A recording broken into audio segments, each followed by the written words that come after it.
केवल बात यह है कि आप क्या कर सकते हैं। तो मेरा ये कहना है कि आप कितने भी अनुभवी हो तो भी आप फेल हो सकते हो, आपने कितनी भी मेंस लिखी हो तो भी आप फेल हो सकते हो, और कितना भी कोई कच्चा पक्का बच्चा है वो भी सिलेक्ट हो सकता है फर्स्ट अटेम्प्ट में। इसका मतलब है कि आपकी सिलेक्शन की चाबी पेपर नंबर 1, 2, 3 से नहीं निकल रही है, वो निकल रही है पेपर नंबर 4, 5, 6 से। डर दिखा के कुछ बेचना आसान है, परंतु अगर आपके चेहरे पर मुस्कान लाकर आपको हौसला बढ़ा के आपको आगे बढ़ाया जा सके तो मेरे हिसाब से ये भी पुण्य का काम है। तो आप सभी का स्वागत करता हूँ दृष्टि संस्थान के इस प्लेटफॉर्म से। देखिए, अभी एमपीपीएससी राज्य मुख्य परीक्षा 2026 पर हमें चर्चा करनी है। अभी हाल ही में आपका प्रीलिम्स एग्जामिनेशन हुआ है, उसके बाद दौर शुरू होता है, पेपर कैसा गया कैसा नहीं गया उसके बारे में चर्चा करने की। शुरुआत होती है कि अरे हमारे तो 80 सही है, 85 सही है, फिर धीरे धीरे 75, फिर 70, और अभी की स्थितियां जो है वो आप सभी जानते हैं कि ये 65 से 70 के बीच का कहीं जाके मामला रुकना है। फाइनल आंसर की आ गई है ना, उसमें आपकी क्वेरीज मांगी गई है और ये प्रोसेस चलती रहेगी, और मेरा अंदाज़ा है कि लगभग 2 हफ्ते में आपका प्रीलिम्स का रिजल्ट आने वाला है। अब ऐसी स्थिति में वे बच्चे जो कि मुख्य परीक्षा दे रहे हैं उनको किस दिशा में सोचना चाहिए या फिर उनको क्या करना चाहिए, इसी बात को लेकर ये वीडियो है। तो ज़्यादा समय नहीं लेंगे आपका, टू द पॉइंट बात करेंगे। सबसे पहली बात आप ये समझिए कि जो बच्चे पेपर देने वाले हैं उनकी 2 कैटेगरी में मान के चल रहा हूँ। एक कैटेगरी है वे बच्चे जो मेंस को लेकर काफ़ी सीरियस थे पहले से ही, अर्थात वे बच्चे जो कि मुख्य परीक्षा की तैयारी पहले ही कर चुके हैं, या यूँ कहें कि मुख्य परीक्षा की मोटे मोटे तौर पर वो तैयारी कर चुके हैं, या फिर वो पहले भी मेंस दे चुके हैं। तो मैं कह सकता हूँ यहाँ पर अनुभवी विद्यार्थी जिनकी तैयारी भी है परंतु किन्हीं कारणों से नहीं हुआ है। दूसरा, मेंस का अनुभव तो नहीं है परंतु हाँ तैयारी की है कि भैया हमने कोचिंग कंप्लीट कर ली है, उसके बाद मैटर भी तैयार किया, शॉर्ट नोट्स भी तैयार किए। और कुछ बच्चे ऐसे हैं जो कह रहे हैं कि सर आधा कच्चा, ठीक है, आधा पक्का, यानी कि कच्चा पक्का मामला वाला है। आप सभी जानते हैं कि प्रीलिम्स में जो नंबर ऑफ सिलेक्शन या फिर कहें कि प्रीलिम्स एक स्क्रीनिंग प्रकार का एग्जामिनेशन है। अगर पोस्ट 100 है तो 2000 बच्चे के आसपास, यानी कि 20 टाइम्स आप मान के चलिए कि प्रीलिम्स पास करने वाले हैं। मेरा ऐसा मानना है कि इस बार खासकर नेगेटिव मार्किंग के दौर में वे बच्चे जिनकी तैयारी सीरियस थी, जिनकी स्ट्रेटेजी सही थी, वे बच्चे ज़्यादा क्वालिफाई करेंगे। कच्चा पक्का वाला मामला इस बार कम रहने वाला। इसका मतलब ये मान के चलिए कि अनुभवी तथा जिनकी तैयारियां बेहतर है वो मुख्य परीक्षा देने ज़्यादा बच्चे जाएंगे। हालांकि कुछ बच्चे ऐसे रहेंगे कि जहां पर कि थोड़े तुक्के मारे थे और आसपास का मामला था, हो गया। अब अगर आप ध्यान दीजिएगा एमपीपीएससी के परीक्षा योजना पे, अगर आप ध्यान दीजिए 15 दिसंबर 2025 की तारीख को इन्होंने एक कैलेंडर जारी किया था, और उस तारीख के हिसाब से ये बता रहे हैं कि 7 सितंबर से लेकर 12 सितंबर के बीच में राज्य मुख्य परीक्षा 2026 होने वाली है। यानी कि सितंबर 2026 ये वो तारीख है जहां पर आपका मुख्य परीक्षा होने की संभावना है। अब अगर आप गौर करेंगे तो यहाँ पर एक स्टेटमेंट बड़ा स्पष्ट है, राज्य सेवा मुख्य परीक्षा 2025। कुछ बच्चे 25 भी दे रहे हैं, 26 भी देंगे।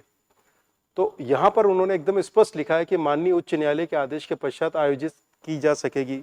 यहाँ पर उन्होंने कहीं ऐसा नहीं लिखा है कि 2026 की परीक्षा बाद में होगी और 25 की पहले। बहुत सारे बच्चे ये मान के चल रहे हैं कि पहले 25 का पेपर होगा फिर 26 का होगा, पर मैं आपको बता दूं कि अगर एमपीपीएससी का इतिहास आप उठा के देखेंगे, थोड़ा सा भी अनुभवी व्यक्ति होगा तो वो बता देगा कि एमपीपीएससी ने ऐसा किया है कि भाई एक पर्टिकुलर एग्जाम को होल्ड पे रखा है, ठीक है, दूसरी एग्जाम मुख्य परीक्षा करवाई, इंटरव्यू करवाए और उसका रिजल्ट पहले घोषित कर दिया। पोस्टिंग को लेकर आगे पीछे वाला मामला है ये, इस पर काफ़ी चर्चाएं हो सकती है, परंतु अभी ये मान के चलिए कि एमपीपीएससी जो अभी मुख्य परीक्षा आयोजित करवाने वाला है उसमें सितंबर में इस एग्जामिनेशंस के होने की ठीक ठाक संभावनाएं हैं। अब मान लीजिए कि 26 में किसी ने कहा कि भैया ये उत्तर गलत है, ये उत्तर सही है, इसको लेकर अगर कोई सिर फिटअव्वल हो जाता है, जिसकी संभावना मेरे हिसाब से 2026 में कम है। उसका कारण है कि बहुत सावधानी से पेपर गढ़ा गया है। मुझे लगता है कि इंस्ट्रक्टर को सीधी बात ये बताई गई थी पेपर सेटर को कि भाई कुछ भी हो ऐसे क्वेश्चन मत डालना जहाँ पर दिक्कतें हों और कोर्ट में मामला चला जाए, क्योंकि 2025 का कोर्ट में फंसा हुआ है मामला। तो मान के चल रहा हूँ कि सितंबर 2026 में मुख्य परीक्षा होने वाली है। अब मैं फिर से उस कैटेगरी की तरफ आता हूँ जहाँ पर मेरा अंदाजा है कि वे बच्चे जो अनुभवी हैं, इसका मतलब है 2023-24 का मेंस लिखे हुए हैं। कुछ बच्चे ऐसे भी हैं जो पोस्टेड हैं और प्री निकला है और वो एग्ज़ाम भी देंगे। 25 का होल्ड पर है और 26 का मेंस देने वाले हैं। वे बच्चे जिनकी तैयारी ठीक ठाक है, पहला, दूसरा, तीसरा पेपर, चौथा पेपर, पांचवा, छठा पेपर तैयार करके बैठे हैं, अब वो क्या कर रहे हैं, वो बनाएंगे शॉर्ट नोट्स, फिर वो जाएंगे कि भैया हम टेस्ट सीरीज रख लेते हैं, आंसर चेक करवा लेते हैं और तैयारी में। कच्चे पक्के की स्थिति वाले बच्चे ऐसे हैं कि सर क्या करें, ठीक है।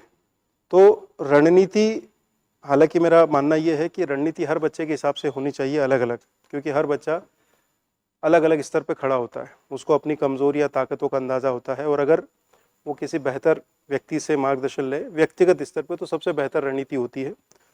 पर यूट्यूब पर खड़े होकर मैं किसी एक व्यक्ति से तो बात कर नहीं सकता। हम बात कर सकते हैं एक सामान्य रणनीति की, कि अगर सितंबर में आपका पेपर है तो आप क्या कर सकते हैं। तो सबसे पहले मैं एक मोटा मोटा अंदाज आपको सिलेबस का दे देता हूँ।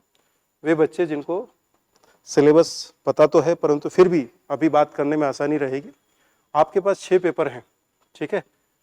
तो 6 पेपर के अंतर्गत अगर आप ध्यान दीजिएगा तो चौथे पेपर तक, पेपर नंबर 1 से लेकर पेपर नंबर 4 तक 300, 300, 300 और 300 ये मार्क्स का डिवाइडेशन है। और इन डिवाइडेशन में अगर आप ध्यान देंगे तो 150 मार्क्स, 150, 150 ये वाला क्राइटेरिया है। इसके बाद में जो 5वां प्रश्न पत्र है जो कि सामान्य हिंदी और व्याकरण का है, उसमें 200 अंक है, और जो निबंध और प्रारूप लेखन वाला है उसमें अगर आप देखेंगे तो 100 मार्क्स है। अब ये क्राइटेरिया बताना मेरा उद्देश्य नहीं है, मेरा उद्देश्य ये है कि अगर आप ध्यान दीजिएगा तो मध्य प्रदेश का इतिहास, ठीक है, इंडियन हिस्ट्री, देखिए मेरे हाथ में सिलेबस है आपका। अगर आप यूनिट 1 में जाएंगे तो इसमें इतिहास शब्द लिखा हुआ है, पर इसका मतलब क्या क्या है मैं आपको बता देता हूँ। इसमें इंडियन हिस्ट्री है फर्स्ट यूनिट में, जो कि प्री और या यूँ कहें कि प्राचीन काल और मध्यकालीन है। इसके बाद में यूनिट नंबर 2 जो है वो है एमपी की history, history of Madhya Pradesh. तीसरा है मॉडर्न इंडिया। नंबर 4 है स्वतंत्रता के बाद का इतिहास। इसके अलावा भारतीय सांस्कृतिक विरासत विशेषकर मध्य प्रदेश के संदर्भ में, और फिर है मध्य प्रदेश में विश्व धरोहर स्थल और पर्यटन। ये 4 यूनिट के बाद में 5वीं जो यूनिट आ रही है उसमें आ रही है मध्य प्रदेश की रियासतें, ठीक है, और मध्य प्रदेश के जनजातीय नायकों का संघर्ष और इतिहास में योगदान। इसका मतलब ये है कि इंडियन हिस्ट्री पूरी, इंडियन कल्चर, एमपी हिस्ट्री पूरी और एमपी का कल्चर, ये है यहाँ पर 150 अंक के लिए। फिर इसके बाद में अगर पार्ट बी में जाते हैं भूगोल में, तो यहाँ पर भारत का भूगोल, ठीक है, फिर भारत का कृषि एवं जल संसाधन, फिर भारत में प्राकृतिक संसाधन और उद्योग, यूनिट नंबर 4 आपदाएं तथा तकनीकें, तथा यूनिट नंबर 5 मध्य प्रदेश का भूगोल। तो यहाँ भूगोल का मतलब है इंडियन ज्योग्राफी के 4 टॉपिक, 3 टॉपिक मान लीजिए, और उसके बाद में डिजास्टर मैनेजमेंट, और 5वां जो टॉपिक है उसके अंतर्गत आप एमपी का भूगोल पढ़ते हैं।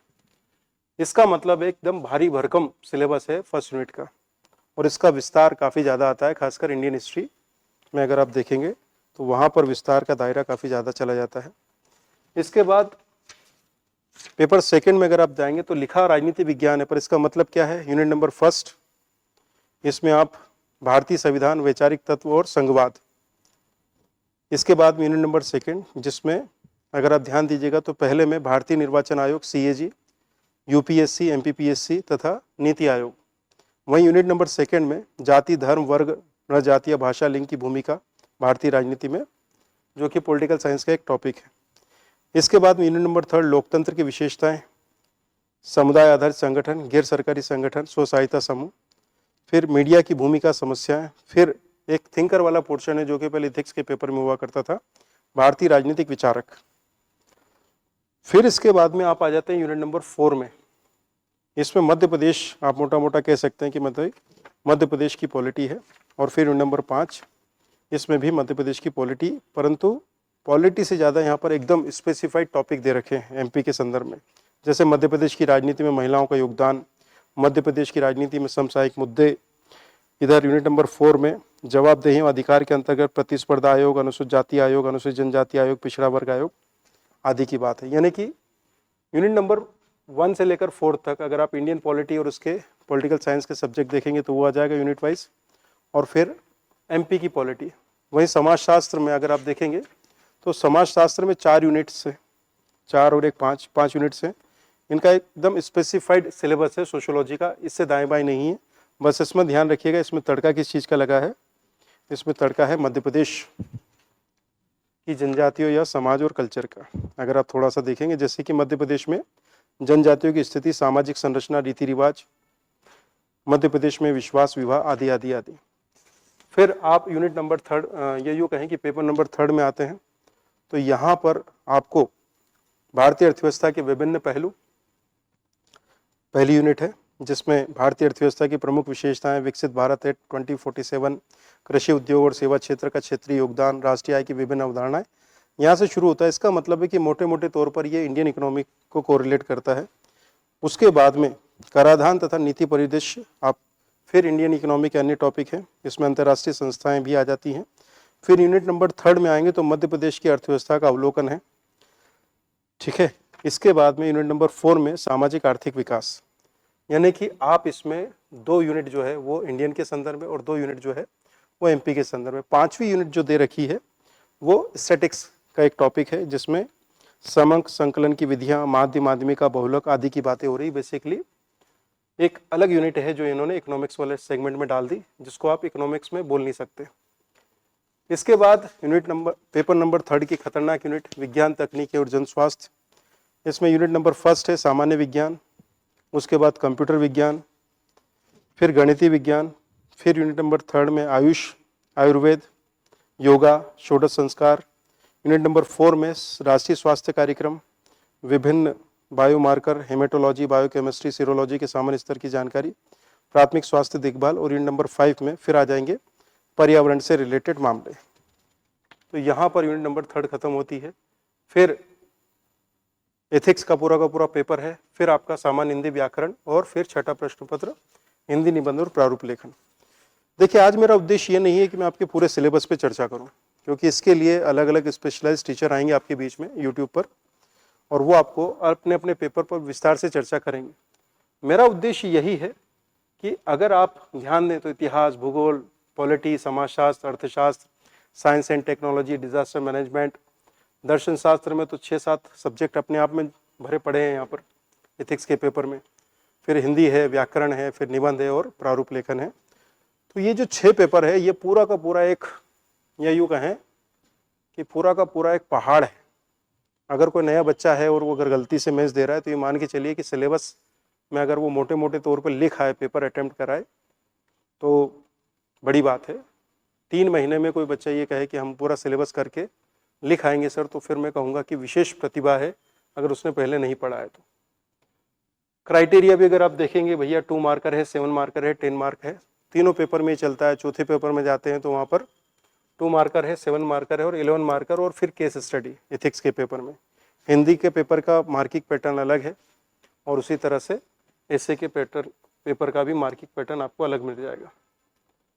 अब प्रश्न ये उठता है कि क्या करना चाहिए और क्या नहीं करना चाहिए। तो सबसे पहले मैं आपसे ये कहूँगा कि सभी तरह के नकारात्मक विचार छोड़ दीजिए, क्योंकि फायदा नहीं है। देखो, मैं सीधी सी बात करता हूँ, एक सामान्य साइकोलॉजिकल फैक्ट है कि 2 तरह की चीज़ें होती है जीवन में। एक वो चीज़ें हैं जो आप कर सकते हैं, जिन पर आपका अधिकार है, जिन पर आपका वश है। दूसरी वो चीज़ें हैं जो आपके अधिकार क्षेत्र में नहीं है, जिन पर आपका वश नहीं है। जैसे कि आप मुख्य परीक्षा की तैयारी कर सकते हैं, परंतु दूसरा आपसे ज़्यादा पढ़ रहा है, आपसे ज़्यादा अनुभवी है, आपसे ज़्यादा मुख्य परीक्षा लिख चुका है, तो उसमें क्या करेंगे? उसको जाके डिस्टर्ब कर देंगे क्या आप? कैसे पता आपको कि कौन कैसे तैयारी कर रहा है, कैसे पढ़ रहा है? केवल बात यह है कि आप क्या कर सकते हैं। तो मेरा ये कहना है कि आप कितने भी अनुभवी हो तो भी आप फेल हो सकते हो, आपने कितनी भी मेंस लिखी हो तो भी आप फेल हो सकते हो, और कितना भी कोई कच्चा पक्का बच्चा है वो भी सिलेक्ट हो सकता है फर्स्ट अटेम्प्ट में। ठीक है, मैंने भी अपने फर्स्ट अटेम्प्ट में पहला इंटरव्यू दिया था ग्रेजुएशन के लास्ट ईयर में ही। जब एग्जामिनेशन फॉर्म भरा तो उस साल मौका मिल गया इंटरव्यू देने का। ठीक है, इंटरव्यू देने का मौका मिला, सिलेक्शन नहीं मिला। और मेरे साथ वाले बहुत सारे दोस्त हैं जो उसी साल सिलेक्ट हुए, जो अब एसडीएम के लेवल तक भी प्रमोट हो चुके, नायब तहसीलदार बने भले ही, परंतु आज एसडीएम है वहाँ पर। अगले साल फिर टॉप लेवल की पोस्ट पर हुए सिलेक्शन। तो हर साल फर्स्ट अटेम्प्ट वाले बच्चे होते हैं सिलेक्शन लिस्ट में। और मेरा जहाँ तक मानना है कि अगर आप पहली बार इंटरव्यू देने जा रहे हैं तो इंटरव्यू बोर्ड आपके साथ बड़ा ही अच्छा बिहेव करता है, अच्छे नंबर भी देता है, ये मेरा मानना है। जरूरी नहीं कि दिन आपका खराब है तो फिर क्या कर सकते हैं। तो मुद्दा ये है कि अनुभवी हैं, मेंस लिख रहे हैं, मेंस की तैयारी अच्छी है, या फिर कच्चे पक्के हैं, तीनों ही कैटेगरी के बच्चे एक बात समझ लीजिएगा कि हमें अपना एफर्ट्स करना है। अब हर किसी के एफर्ट्स अलग अलग स्तर के हो सकते हैं बच्चों। कुछ बच्चे ये कह सकते हैं कि सर 3 महीने हैं हमारे पास, 3 माह में हम क्या कर सकते हैं। तो सबसे पहला उत्तर है कुछ ना करें, सो जाएं। अगर ये मान के चलें कि 3 महीने में कुछ हो ही नहीं सकता है तो फिर सो जाएं, क्यों परेशान हो रहे हैं। खाओ पियो मस्त रहो, ठीक है। यावत जीवम सुखम जीवत ऋणम कृत्वा देतम पीवत। अगर विचार यही है कि जब तक जीना है सुख से जीना है तो क्यों 3 महीने परेशान हो। या फिर आओ प्रयास कर लेते हैं। तो प्रयास करने के संदर्भ में मैं एक बेसिक स्ट्रेटेजी आपको बता देता हूं कि सबसे पहले आप सकारात्मक हो जाए। अगर आप सकारात्मक नहीं हैं तो आप नहीं कर पाएंगे, ये ध्यान रखिएगा। अगर सितंबर में मेंस है, अगर पॉजिटिविटी नहीं है, अगर आप जज्बे से भरे हुए नहीं हैं, जुनून नहीं है, तो फिर मामला गड़बड़ होने वाला है। और दूसरा, आपको प्राथमिकताएं तय करनी पड़ेंगी। ये हमेशा करना पड़ता है। प्राथमिकताएं तय करनी है आपको कि सबसे पहले कौन सा ऐसा एरिया है, जैसे कि मान ली कि मैं मेंस देने जाता तो मुझे ऐसा लगता है कि भाई पेपर नंबर 4 मेरा बढ़िया है, मैं पेपर नंबर 5 में हिंदी में ठीक ठाक हूँ, ठीक है, थोड़ा पढ़ना पड़ेगा। पेपर नंबर 6 मेरा बढ़िया है कि भैया प्रारूप लेखन 5-7 प्रारूप है वो तैयार कर लेता हूँ, प्रैक्टिस कर लेता हूँ, ऐसे लिख ही आएंगे। इसके बाद पेपर नंबर 3 का जो इकोनॉमिक्स वाला पार्ट है वो मेरा मजबूत है, परंतु साइंस और टेक्नोलॉजी वाला पार्ट मेरा कमज़ोर है। तो जो पॉजिटिव है मैं उसको उठाता हूँ, ये उठाया मैंने। इसके बाद मैं देखता हूँ कि भाई क्या मेरा इतिहास ठीक है। तो मैंने कहा हाँ भाई, पेपर फर्स्ट में जो हिस्ट्री वाला सेगमेंट है वो चाहे एमपी का हो या इंडियन का हो, वो मेरा ठीक ठाक है। उसमें भी क्या स्थिति है, जैसे एमपी में ज़्यादा मेहनत करने की ज़रूरत पड़ेगी, ज़्यादा तथ्यात्मक चीज़ें हैं, या फिर सिलेक्टिव यहाँ पर हो सकते हैं तो ज़्यादा अंक लिया जा सकता है। फिर इंडियन हिस्ट्री में फिर आप सिलेक्टिव हो सकते हैं। इसके बाद किसी ने कहा कि अरे इसके बाद में मेरे पेपर सेकंड में जो पॉलिटी वाला सेगमेंट है वो बढ़िया है, थिंकर भी अच्छे हैं। ये हर व्यक्ति के लिए अलग अलग है। तो आप क्या करें, सबसे पहले अपनी प्राथमिकताएं तय करें, उसमें पॉजिटिव साइड वाले सेगमेंट लिख लीजिए और अपनी तैयारी को इस तरह से रखिए कि आप एक तरफ जो पॉजिटिव चीजें हैं वो लेके चलेंगे। अपने समय को 2 भागों में बांटिए। ये मत करिए कि ये पेपर पहले करूंगा दूसरा पेपर तब करूंगा, ये परेशानी वाला दौर है। क्योंकि होता ये है कि सुबह जब मैं नाश्ता करता हूं और मुझे कोई दवाई खानी है, मान लीजिए कड़वी है, तो मैं क्या करता हूं, नाश्ता किया, मैं दवाई खा लेता हूं और उसके बाद चाय पी लेता हूं। तो कड़वी दवाई खाई और चाय पी ली तो उससे अच्छा लगने लगता है कि अरे कड़वापन चला गया मुंह से। तो बस आपको यही करना है कि आपके पास कुछ पॉजिटिव साइड्स हैं, और मान लीजिए कि आपका साइंस टेक वाला पोर्शन वीक है, ठीक है, या फिर आपको सोशियोलॉजी पढ़नी है, या फिर ज्योग्राफी में वीकनेस है, तो आप क्या करें, अपने स्ट्रांग वाली जो चीज़ें हैं इन पर काम करिए। बीच बीच में एक एक सेगमेंट उठाइए, छोड़िए मत। अब कैसे करेंगे इस पर बात करेंगे। अगर आप ये काम करते हैं तो शुरुआत के 2 महीने में इसको ख़त्म करना है और आखिरी का 1 महीना प्योर रिवीजन पे रखना है। कुछ नहीं करना, जो हो गया है उसी को रिवीजन करना है, जो छूट गया है उस पर बात नहीं करनी। इस तरह का मामला बन सकता है। अभी मैं फिर आता हूँ। मान लीजिए कि मैंने सबसे आसान पोर्शन है पॉलिटी और थिंकर से, उसको उठाया साथ में। साथ ही साथ मैंने क्या किया, साइंस एंड टेक्नोलॉजी के अब फिर मैंने क्या किया, इसमें भी मैंने वो पोर्शन देखा कि सबसे पहले मैं क्या कर सकता हूँ, कहाँ पर कठिनता का स्तर या मेरे लिए चॉइस कैसी है, मेरे लिए मैटर कैसा है, मेरे लिए रिसोर्सेस की उपलब्धता क्या है। तो कुल मिलाकर एक ऐसा प्लानिंग जिसमें आप क्या करें कि जो नेगेटिव साइड से आपकी, उसमें भी आप कम नेगेटिव कहाँ पर हैं जिसको उठाया जा सकता है। इसका फायदा ये होगा कि शुरुआती 2 महीनों में एक बड़ा पोर्शन ये, और यहाँ से एक बड़ी साइड आपके पास आ जाएगी। मान लीजिए कि इस साइड में से कुछ ऐसा पोर्शन है जो लगभग 100-125 नंबर का है, जो आपके बस में नहीं आया, छोड़िए, लीव इट, लीव इट। वैसे भी आपको 800 नंबर की कोशिश करनी है। आपका मुख्य परीक्षा में 1500 मार्क्स हैं, 1500 है, उसमें से अगर 800 नंबर ले आते हैं तो आपका सिलेक्शन कहीं नहीं गया है। इंटरव्यू के लिए तो 700 750 नंबर भी लाएंगे तो भी हो जाएगा कैटेगरी वाइज अगर आप जाएंगे तो आपकी रणनीति में 2-3 चीजें आपको ध्यान रखनी है बच्चों। अगर समय कम है तो ये जो रणनीति है, सिलेक्टिव रणनीति, ये काम करेगी, ये बात ध्यान रखिएगा। इसके बाद मेरा ये कहना है कि आप अगर कोई ना कोई मुख्य परीक्षा की टेस्ट सीरीज या अच्छा मेंटोर अगर देख सके। मेंटोर ये नहीं है कि वो घास काट रहा है कि भाई कल आना तो पूरा एंशिएंट हिस्ट्री तैयार करके लाना, फिर कोई रह के रहा भाई ये कर लेना वो कर लेना। जो अनुभवी लोग हैं, ठीक है, अच्छे टीचर्स हैं जिन्होंने एग्जामिनेशंस वगैरह दी है, अगर आप उनसे बात करेंगे, एक प्रॉमिसिंग व्यक्ति से बात करेंगे या फिर कोई भी जो समझदार व्यक्ति आपकी नज़र में है, जो आपकी अप्रोच में है, और उन पर काम करेंगे तो फिर वो क्या कर सकते हैं, आपके सेगमेंट वाइज मदद कर सकते हैं कि सर बताइए ज्योग्राफी में क्या करूं या सोशियोलॉजी का ये जो पोर्शन है उसमें क्या करूं। अगर आप ऐसा करते हैं तो काम आसान होगा। दूसरा जो मेरा कहना है कि आप लिखित में काम करिए। मैं आपको बार बार बता चुका हूं पढ़ाने के दौरान भी, जब मैं कहता हूं कि आप अपने रजिस्टर को मेंटेन करिए, लिखित में रखिए। शॉर्ट नोट्स बनाना जरूरी है। सबसे अच्छी रणनीति तो ये है कि भाई आप क्वेश्चन आंसर फॉर्मेट में कि प्रश्नोत्तर शैली में आप अपने पूरी की पूरी तैयारी करें 6 के 6 पेपर की, ठीक है। अगर आप ये कर सकते हैं तो इससे बेहतर कुछ है नहीं, ये मेरा पॉइंट ऑफ व्यू है।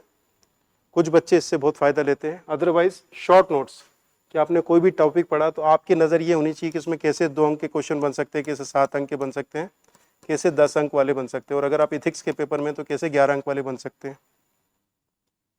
फिर दूसरा कि पेपर नंबर 1, 2, 3 और 4 पढ़ते समय अगर आपने ठीक से पढ़ा है तो आपके टीचर्स आपको ये बता पाएंगे कि आप कौन कौन से ऐसे हिस्से हैं जिनका प्रयोग करके आप मुख्य परीक्षा का जो निबंध वाले विषय हैं वो कर सकते हैं। जैसे उदाहरण के लिए मध्य प्रदेश का गौरवशाली इतिहास। अब अगर आपने मान लो यही टॉपिक आ गया, ठीक है, 50 अंक के लिए आ गया और आपको ठीक ठाक मात्रा में ये लिखना है कि भाई यही है मुख्य मध्य प्रदेश का गौरवशाली इतिहास। मैं ये नहीं कह रहा हूँ कि ये छपा हुआ है, बस आपको बता रहा हूँ कि मान लीजिए यही टॉपिक है, तो क्या आपकी मध्य प्रदेश के इतिहास संबंधी जो जानकारियां हैं वो यहाँ पर रॉ मटेरियल के रूप में काम कर सकती है? उत्तर है हाँ। ठीक। विकसित भारत एट 2047, इसको कई डायमेंशन से लिखा जा सकता है, परंतु क्या इसमें इकोनॉमिक्स पेपर 3 की जो एक यूनिट है मैं आपको बता देता हूँ। पेपर 3 में इकोनॉमिक्स में यूनिट देखिए, उस पर लिखा हुआ है विकसित भारत एट 2047। देखिए बता देता हूँ।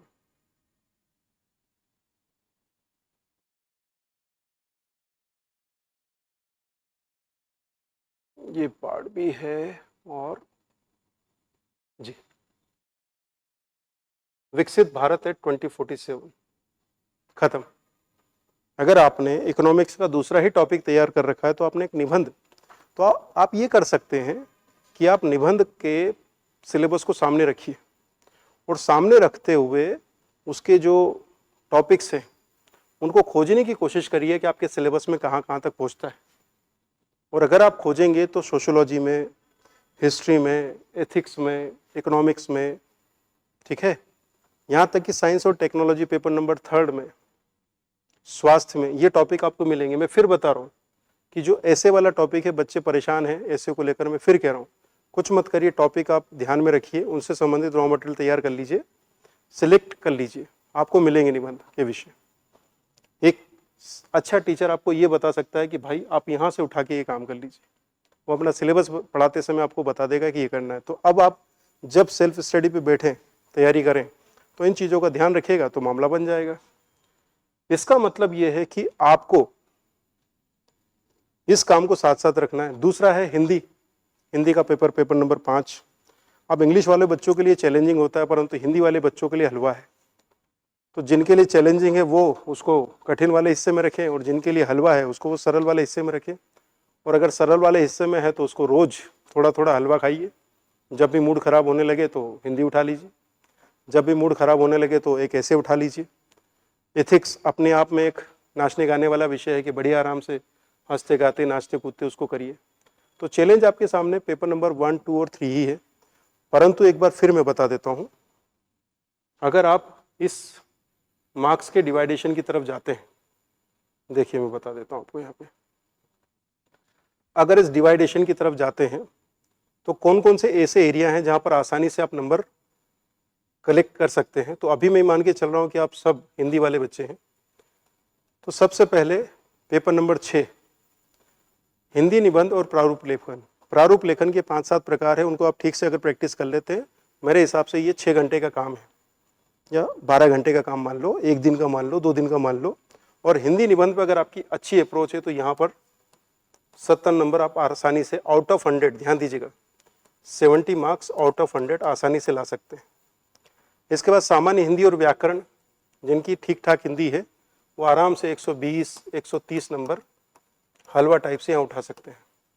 कुछ बच्चे 150, 60 तक भी लाते हैं, ध्यान रखिएगा।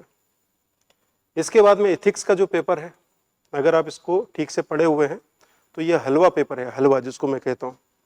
ठीक है, अपने आप में पहले तो ये कोई सब्जेक्ट ही नहीं है, बहुत सारे अलग अलग 7-8 प्रकार के जो सब्जेक्ट हैं उनके कुछ टॉपिक्स हैं, उनको उठा लीजिए। अगर आपने काम किया हुआ है तो ये लगभग 220 से 230 नंबर आसानी से आपको आउट ऑफ 300 दे देता है।